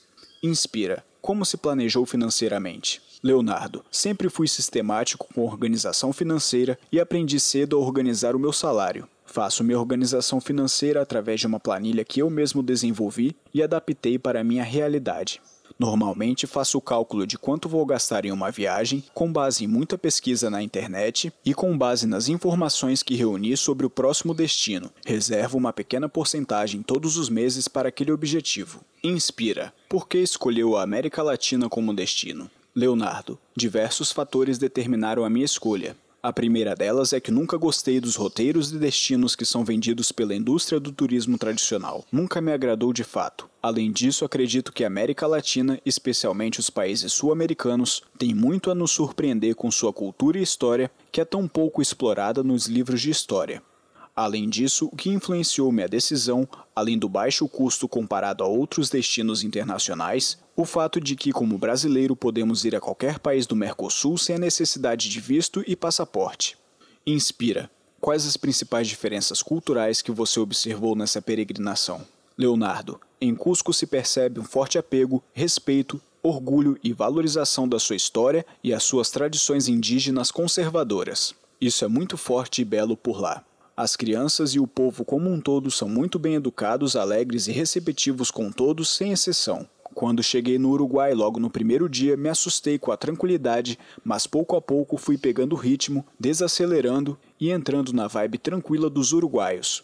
O que também me impressionou foi o acesso universal à educação, a sensação de segurança em todo o país, o respeito à diversidade e o acesso gratuito à informação e à cultura como museus e exposições. Inspira. Como essas viagens afetaram na sua vida real, cotidiana, voltando ao Brasil? Leonardo. Depois de uma viagem, tudo muda. Aquele que voltou não é mais como aquele que foi. Depois de experimentar contatos com outras culturas, pessoas e lugares, desenvolvi uma forte empatia e um enorme respeito a outras culturas e às pessoas. Aprendi a ver o mundo através de outra perspectiva, perdi o medo da vida e aprendi que fora da zona de conforto há um mundo infinito de possibilidades. Isso me deu uma coragem que até antes eu não tinha.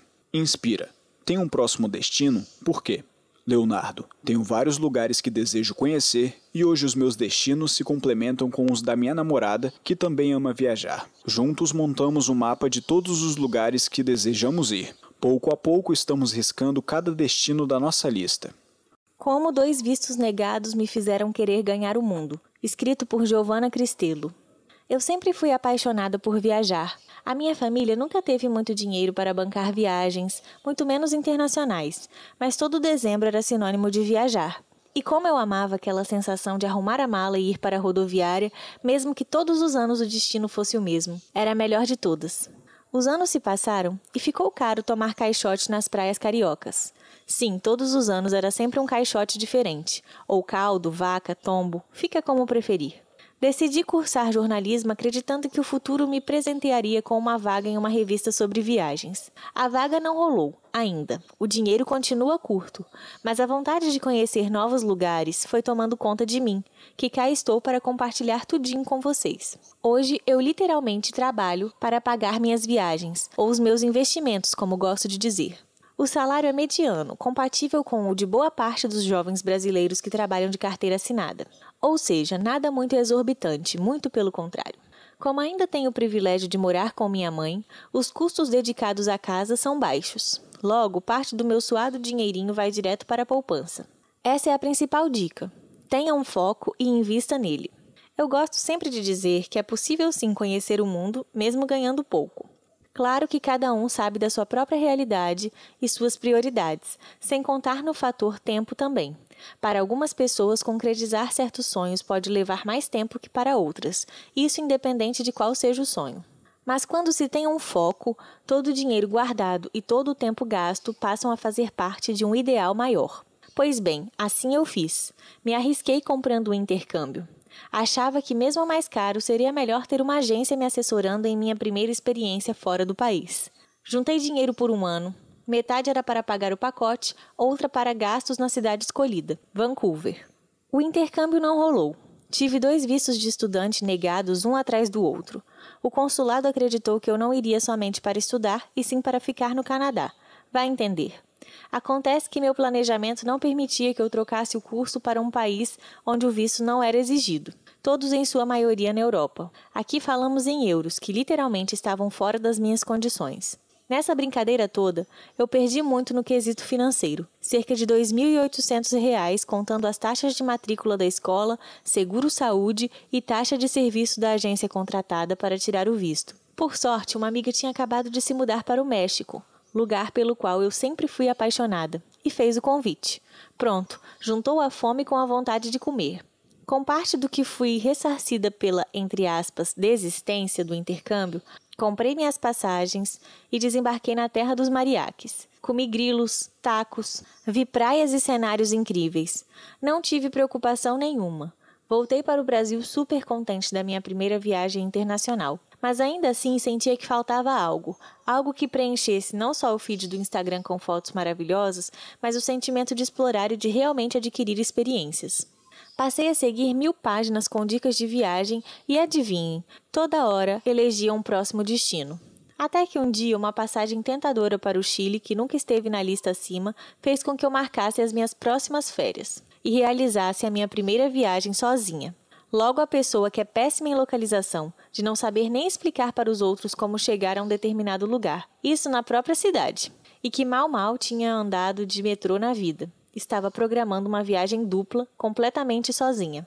Fiz o trajeto Vitória-São Paulo-Santiago-Calama. Passei 5 dias no deserto do Atacama e 5 em Santiago. Como já era de se esperar, visitei lugares de uma beleza inexplicável. As fotos ficaram ótimas, inclusive. Superei o frio de -6 graus Celsius. Para mim, capixaba, garota da praia, qualquer 18 graus Celsius já é frio pra caramba.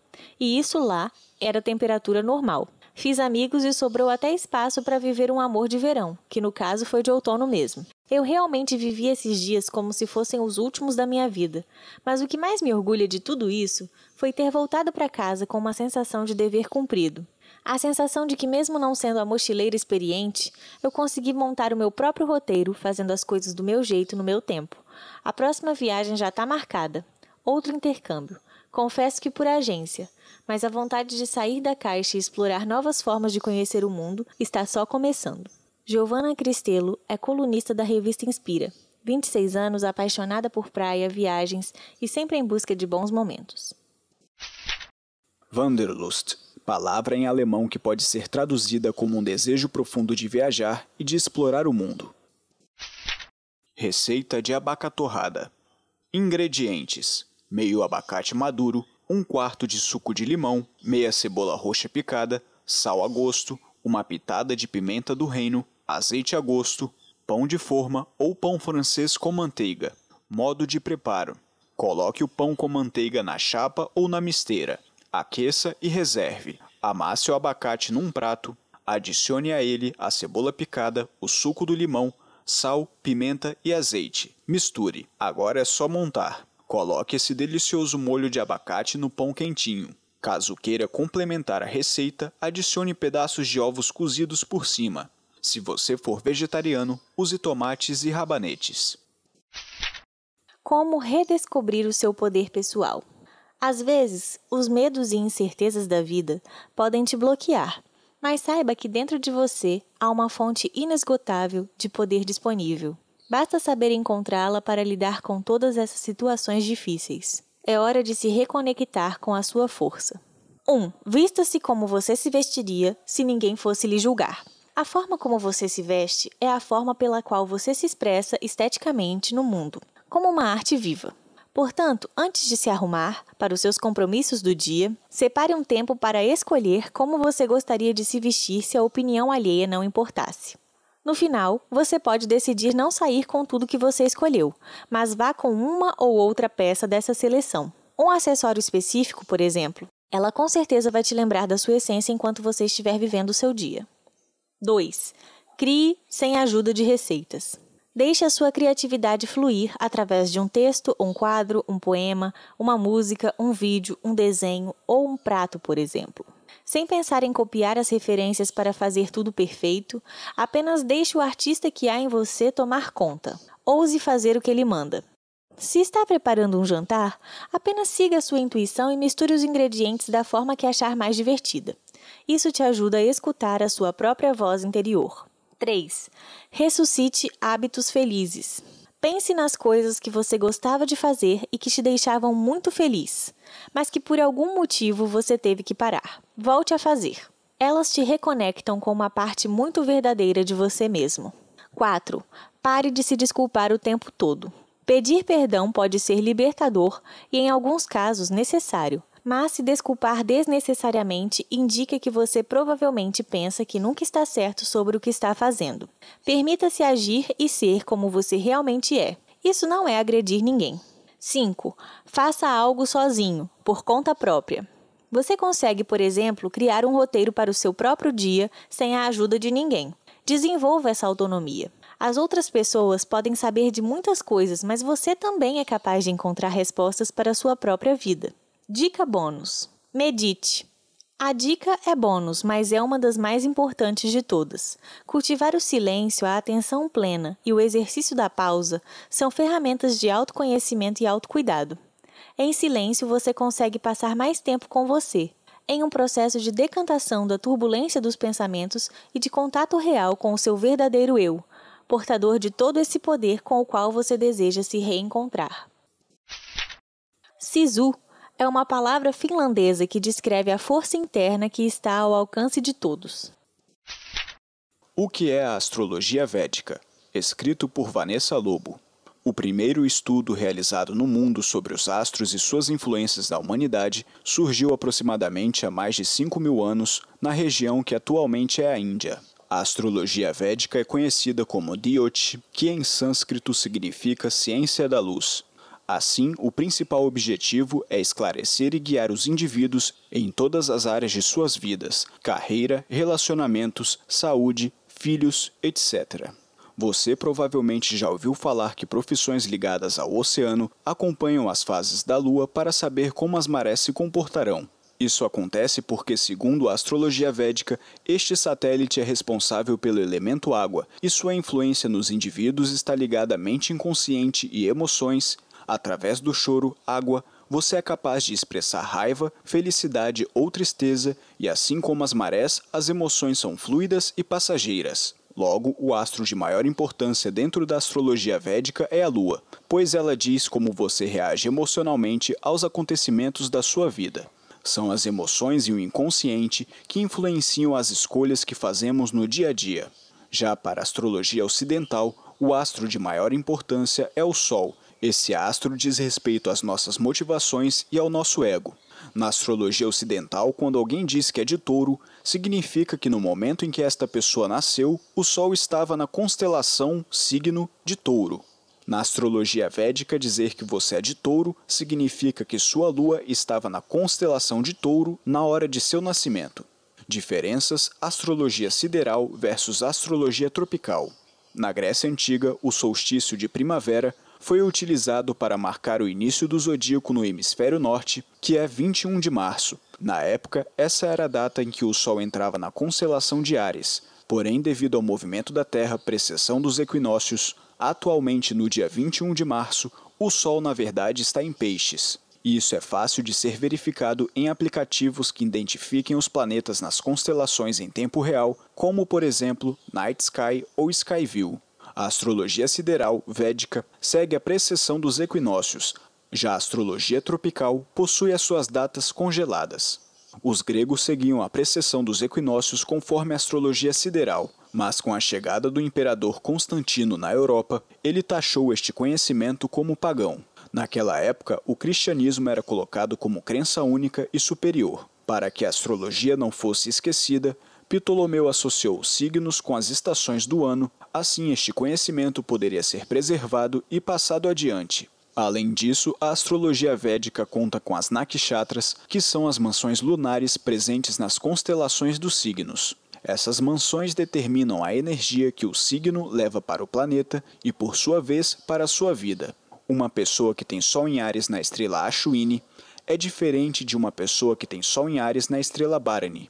Outro ponto são os mapas divisionais. Eles mostram cirurgicamente e com riqueza de detalhes uma área específica da vida do indivíduo. Por exemplo, Se uma pessoa está confusa sobre relacionamentos amorosos ou casamentos, abre-se o D9 na Vancha, que é o mapa responsável para dizer precisamente sobre as potencialidades e desafios desse campo e como superar essas questões. Por isso que a astrologia védica é a ciência da luz, pois ensina o nativo a lidar com mais consciência dentro de qualquer campo que esteja enfrentando desafios. @Astrologia e Cura. Vanessa Lobo é criadora do projeto Astrologia e Cura e tem como propósito trazer consciência, poder de escolha e paz de espírito através da luz da astrologia védica. O que está em cima é como o que está embaixo. O que está dentro é como o que está fora. Hermes Trismegisto. Astrologia védica. Você não é do signo que pensava ser. É isso mesmo que você leu. Se você, por exemplo, é do signo de Peixes, pode acontecer de, na realidade, você ser aquariano. Como lidar? Conforme comentado por Vanessa, a astrologia tropical, que é a mais difundida no Ocidente, congelou o céu como ele era observado há mais de 2000 anos. Na Védica, no entanto, acompanha-se o movimento astronômico real dos planetas, considerando que o universo está em constante atividade. Portanto, de acordo com o movimento de precessão dos equinócios, desde os gregos, a Terra já se deslocou aproximadamente 24 graus, impactando os cálculos das casas astrológicas. Cada casa tem 30 graus, e dos signos correspondentes em cada mapa astral, bem como a posição dos planetas em cada um deles. É por isso que, em relação à astrologia tropical, o seu signo solar, lunar, ascendente e todos os outros podem ter voltado um signo atrás. Na tabela abaixo, encontre o seu signo solar de acordo com a astrologia védica e, para mais informações sobre o seu mapa astral védico, procure a astróloga Vanessa Lobo nas redes sociais do @Astrologia e Cura. Datas dos signos solares segundo a astrologia védica. Áries, de 14 de abril a 14 de maio. Touro, de 15 de maio a 14 de junho. Gêmeos, de 15 de junho a 15 de julho. Câncer, de 16 de setembro a 16 de agosto. Leão, de 17 de agosto a 16 de setembro. Virgem, de 17 de setembro a 16 de outubro. Libra, de 17 de outubro a 15 de novembro. Escorpião, de 16 de novembro a 15 de dezembro. Sagitário, de 16 de dezembro a 13 de janeiro. Capricórnio, de 14 de janeiro a 12 de fevereiro. Aquário, de 13 de fevereiro a 13 de março. Peixes, de 14 de março a 13 de abril. A tabela está baseada no sistema True-Lahiri. Cada gota no oceano conta. Yoko Ono. Inspirações do mês. Academia para a Mente. Lojong, Google Play e Apple Store. Se você treina o seu corpo, por que não treinar a mente para obter mais calma e serenidade? Este aplicativo é para quem quer aprender a meditar e cultivar este hábito. Além de uma série de videoaulas que ensinam técnicas de meditação, há um timer que pode ser customizado com o tempo de duração da sua prática e sons da natureza como ambientação. A Sabedoria do Viver, Nova Acrópole, YouTube. A Nova Acrópole é uma organização internacional sem fins lucrativos, criada em 1957, que propaga o estudo da filosofia para a sociedade. No canal brasileiro no YouTube, eles publicam videoaulas produzidas por voluntários semanalmente. Com base na investigação filosófica e perpassando diversos autores, diferentes temas são abordados. Não se trata de mero intelectualismo, mas de dicas que fortalecem a sua vida. Para pensar o tempo. Dark, Netflix. Essa não é para distraídos. Dark é a primeira série alemã original da Netflix. Pouco divulgada no Brasil, a série foi ganhando projeção no boca a boca e já é um grande sucesso. A narrativa, muito bem escrita, mistura viagem no tempo, filosofia e um pouco de ocultismo com relações familiares e um toque de suspense. Um entretenimento riquíssimo que gera muitos insights sobre a vida, a velhice, a força da ancestralidade e o tempo. O tempo nos pertence ou nós pertencemos a ele? Recomendamos fortemente. Inspirações em Movimento. Composto por breves textos para meditação diária, exercícios da alma, a Cabala como sabedoria em movimento, escrito pelo rabino Newton Bonder, é uma obra que instiga a movimentar e exercitar o nosso espírito e a nossa sabedoria. As 287 páginas são repletas de ensinamentos que convergem a sabedoria judaica com a sabedoria popular. Bonder escreve: o objetivo destas sabedorias em movimento é deixá-las sobre o seu coração à espera do momento em que sejam internalizadas e emocionalmente acolhidas. Essa é a nossa dica de leitura, caso você queira se movimentar em direção a pílulas de inspirações e de reflexões diárias. Conheça Epiteto. Como viver uma vida feliz? Esse tipo de pergunta que estamos tentando responder ainda hoje foi uma das principais ocupações da obra do filósofo Epiteto, ou Epicteto, do grego epictetus, que pode ser traduzido como adquirido ou comprado. O nome que recebeu ainda criança indicava sua condição, escravo, escravizado durante a maior parte de sua vida e constantemente castigado. Como ser feliz apesar disso? Não deixando que os sofrimentos externos afetem sua mente, sendo virtuoso. Ao lado de Marco Aurélio e de Sêneca, Epiteto é um dos maiores nomes da corrente filosófica denominada estoicismo, e a sua história de vida é a maior propaganda de seus ensinamentos. Recomendamos como leitura o Enchiridion ou Manual de Epiteto. Não é porque as coisas são difíceis que não ousamos fazê-las. É porque não ousamos fazê-las que elas são difíceis. Sêneca. Sua história importa, sua história inspira. Caro leitor ou leitora, já pensou em ver o seu texto nas páginas da revista Inspira? A gente tem certeza que a sua jornada e as suas reflexões podem ajudar a inspirar muitas pessoas. Você topa? Envie um e-mail para o movimentoinspira@gmail.com. No assunto do e-mail, coloque Minha História Inspira. A sua voz importa.